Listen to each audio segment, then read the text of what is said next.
Olá, eu sou Frei Alfredo e neste canal nós compartilhamos a Palavra de Deus no Evangelho de cada domingo e este é o segundo domingo da Quaresma. Desde já agradeço aos que têm se inscrito e peço que você também possa aproveitar essa partilha e também se inscrever, curtir e compartilhar.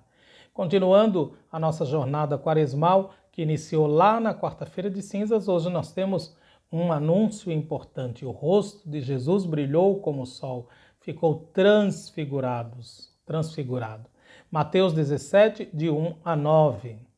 Depois também de termos ido lá no primeiro domingo com Jesus no deserto, onde ele sofreu as tentações, para que nós com ele aprendêssemos a vencer a tentação de usar o poder, o recurso, a capacidade em benefício próprio, transformando pedra em pão para mim mesmo, nós somos hoje convidados a subir no alto do Monte Tabor para aprendermos também algo importante para essa nossa jornada da Quaresma, que começou na quarta-feira de cinzas, conosco ali inclinados, com cinzas sobre as cabeças, não para fazermos uma jornada para fora de nós mesmos, mas para o nosso interior, e aí então com o jejum verdadeiro, a caridade e a oração fecundas, fazemos de fato a conversão necessária para no final celebrarmos a Páscoa, a mudança, a transformação, mudança de mentalidade e de comportamento.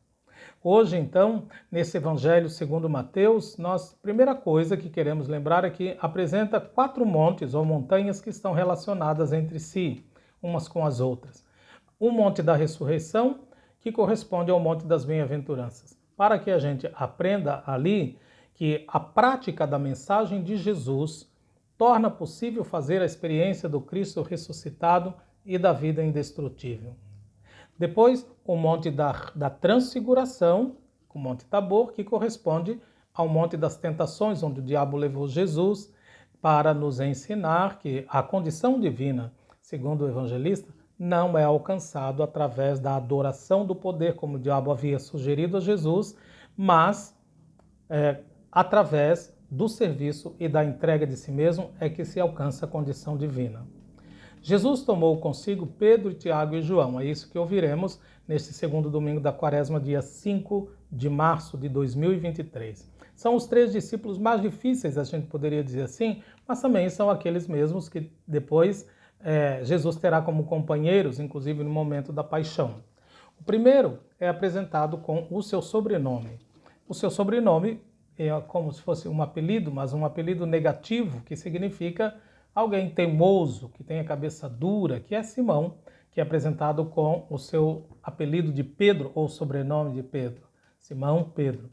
Também levou consigo Tiago e João, que são irmãos de Simão, os levou a um lugar à parte. E essa é uma informação valiosa, porque o evangelista sempre nos oferece para lembrar que nessa fórmula, levar a um lugar à parte, ir para outra margem, sair do povoado, sair para fora, indica que está havendo incompreensão e hostilidade ali nos embates com Jesus, nos confrontos com Jesus e com os ensinamentos de Jesus. Levou-os a um lugar à parte sobre um alto monte. E este monte agora é apresentado como a resposta àquele altíssimo monte onde o diabo havia levado Jesus, oferecendo-lhe os reinos do mundo, com a condição de que Jesus adorasse o poder, afirmando aqui agora que a condição divina não é alcançada através da adoração do poder, mas através da doação de si mesmo até a morte. Mas, como nós vimos, Jesus não aceitou essa oferta do diabo. É por isso mesmo que Jesus mostra ao tentador que a condição divina é alcançada através da entrega que cada pessoa faz de si mesma. Continuando, e ali Jesus foi transfigurado diante deles. Ou, literalmente, a transfiguração fez com que Jesus passasse por uma metamorfose, que é a mudança completa da sua forma, da sua natureza e da sua estrutura, uma transformação. Na grandiosa visão, esse branco luminoso que envolveu as vestes de Jesus, a nuvem que envolve Jesus e os discípulos, bem como a luz do rosto do Mestre, são sinais inconfundíveis de que Deus está ali, de que Deus está presente. Através dessa transfiguração, o autor deste evangelho pretende mostrar qual é a condição da pessoa que passa pela morte.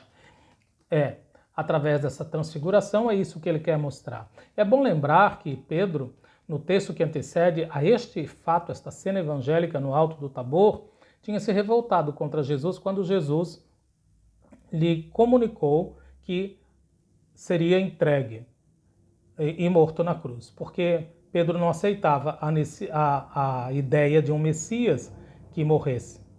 No Alto do Tabor, então, Jesus mostra para Pedro e para os outros discípulos que a morte não é um fim, eles estão enganados. A morte é a possibilidade de potencializar ao máximo a vida, de chegar à plenitude da vida. Mostra que a morte não destrói a pessoa, mas a transforma, que é diferente. Continuando, durante a narrativa deste evento da transfiguração, o evangelista informa que o seu rosto brilhou como o sol e suas vestes ficaram claras, alvas, brancas como a luz. Brancura e luminosidade das vestes para mostrar a imagem do homem na condição divina. As vestes brancas são as vestes da ressurreição. Portanto, Jesus mostra que, ao passar pela morte, a sua imagem não só não é destruída, mas realmente ela é fortalecida, é reafirmada. E nisso, então, diz o Evangelho, apareceram-lhes Moisés e Elias conversando com Jesus. Moisés é o grande legislador e Elias, o grande profeta que, através da sua espada da violência, impunha a observação da lei divina. Os dois, lá no Antigo Testamento, conversavam com Deus, mas agora conversam com Jesus, estão conversando com Jesus. Então Pedro tomou a palavra e disse a Jesus, e aqui vem a parte crucial desta cena evangélica: é bom ficarmos aqui, vamos fazer 3 tendas se queres. Então, não é muito simples o que Pedro está, aliás, não é nada simples o que Pedro está para oferecer, está oferecendo a Jesus, essa intenção de fazer 3 tendas, mas mais uma vez nesse evangelho, aqui ele continua a agir como alguém que está tentando Jesus a se desviar do projeto, do caminho do Pai, porque, segundo a tradição, o Messias apareceria de repente durante a festa mais importante de Israel, que é a festa das tendas, ou a festa do tabernáculos, porque era uma festa tão importante, a festa por excelência, que eles só denominavam a festa, quando ali ocorria que entre setembro e outubro o povo ficava nas tendas novamente para lembrar a libertação do Egito através da saída pelo deserto, recordando essa libertação da escravidão. Para eles, durante esta festa das tendas, é que esse Messias surgiria. E é por isso então que Pedro está sugerindo para Jesus fazer 3 tendas. Mas ele diz, uma para ti, outra para Moisés e outra para Elias. Para Pedro, Jesus não está no centro. Quando temos 3 personagens na tradição judaica, o mais importante sempre está no centro. Para Pedro, então, Jesus não é o personagem mais importante, mas é quem? Moisés. Uma para ti, outra para Moisés e outra para Elias. É Moisés que o Pedro quer no centro. É a lei antiga que ele quer no centro. Qual é a tentação que Pedro está fazendo a Jesus a fazer essa proposta? O Messias que Pedro quer é o Messias que observe a lei de Moisés, com o mesmo zelo profético e violento da espada do profeta Elias. Continuando, Pedro ainda estava falando quando uma nuvem luminosa os cobriu com sua sombra. E o que indica, já que a nuvem é a presença de Deus, pelo jeito Deus não estava de acordo com a sugestão de Pedro, aquilo que ele estava propondo a Jesus. A nuvem luminosa os cobriu com sua sombra, indica a presença libertadora de Deus, e é claro que é a voz de Deus, a presença de Deus, que a nuvem sempre evoca, e essa nuvem dizia, este é o meu filho. Da mesma forma, como disse no batismo de Jesus lá no Rio Jordão. Então, lembrar que filho, no Evangelho, na Bíblia, na Escritura, não é necessariamente alguém que nasceu de certo homem, mas alguém que tem o mesmo comportamento. Se Jesus é o filho do Pai, então Jesus age como o Pai. Jesus é o Filho amado, é o herdeiro de tudo, não é Moisés e a sua lei. A voz do Pai continua, então, ecoando, quando diz que foi neste Filho que ele pôs todo o seu agrado. Então, depois temos um verbo imperativo fortíssimo. É o meu Filho, nele pus o meu agrado, escutai-o. É uma ordem.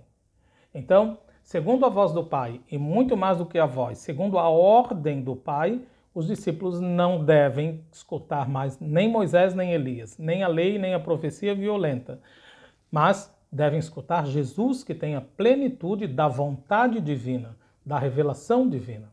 Agora, importa escutar a mensagem, a palavra que o Filho veio trazer, que o Filho veio anunciar, abandonando a antiga lei para relacionar-se com o Deus, com o Pai, de uma forma nova e diferente.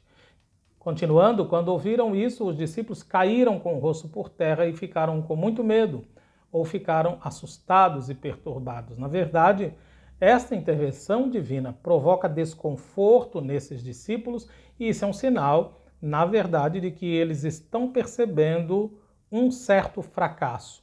Um certo fracasso porque cair com o rosto por terra é a imagem que demonstra destruição e derrota. Mas por que eles ficaram com tanto medo e por que ficaram tão assustados? Com esse sentimento de derrota também. Por que será? Porque o Messias que eles estão seguindo ao acompanhar Jesus não é aquele Messias que eles gostariam que Jesus fosse. Não é aquele Messias vitorioso, o Messias que iria impor a lei com a espada, o Messias violento, mas é completamente ao contrário. Portanto, trata-se do fracasso dos seus sonhos, dos sonhos dos discípulos, sonhos de ambição e dos seus desejos de supremacia.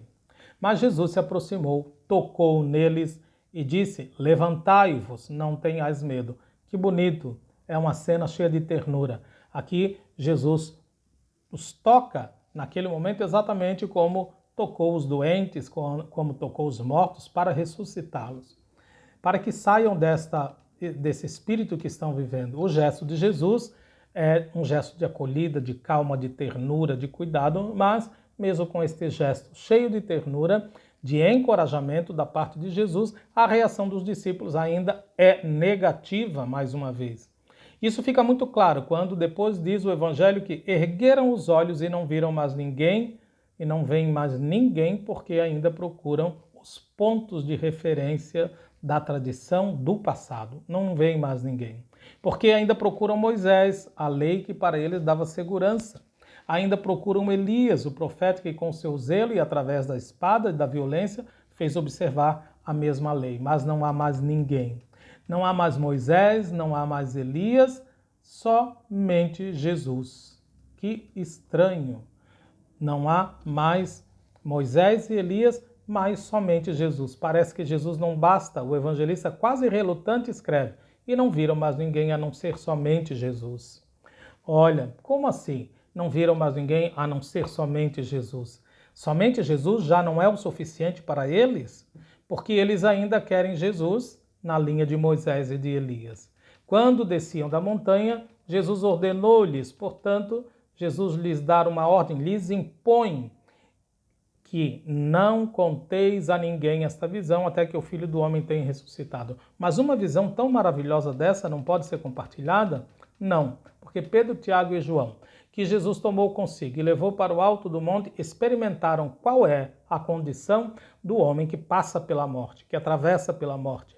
Mas não podem se iludir, porque para eles ainda tem que ver qual tipo de morte Jesus vai enfrentar. A morte que Jesus vai enfrentar na Bíblia era reservada aos malditos de Deus. Uma morte infame, uma morte de cruz. Portanto, para evitar esses sentimentos de entusiasmos, de oba-oba, sem verdadeiros fundamentos, e para não disseminarem a ideia de um Messias que Jesus não é, embora eles esperassem, não devem dizer nada a ninguém até que Jesus tenha ressuscitado. É como se Jesus dissesse assim: primeiro eu tenho que passar pela morte, e morte de cruz. Então, na verdade, a transfiguração lança uma luz sobre a paixão, sobre a cruz.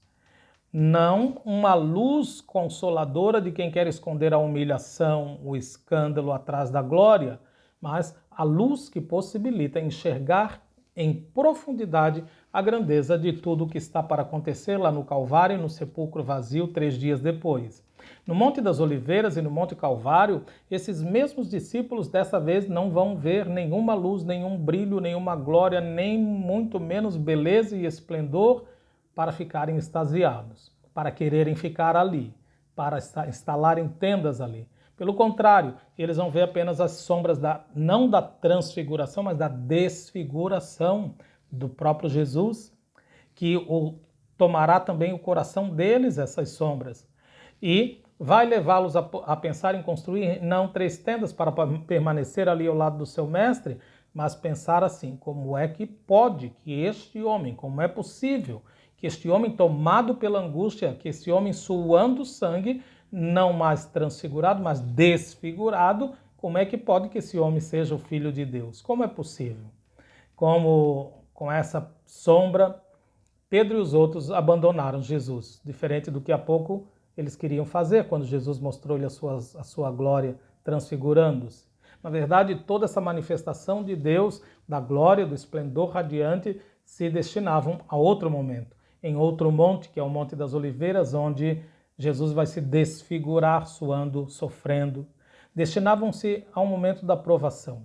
É por isso que o Monte Tabor nos convida a olhar para os outros montes, como o Monte das Oliveiras e o Monte Calvário também, porque na luz da transfiguração, o Calvário aparece em toda a sua clareza como aquilo que de fato é, ou seja, a morte de Deus, de certa forma, para nós. Ali Deus não está, não só tem a vida, porque Ele é a própria vida, mas Ele renuncia ao que é, por nós. Existe maior amor do que este? A transfiguração anuncia, então, o amor do sacrifício como oferta. O amor mais puro, mas também o amor mais difícil.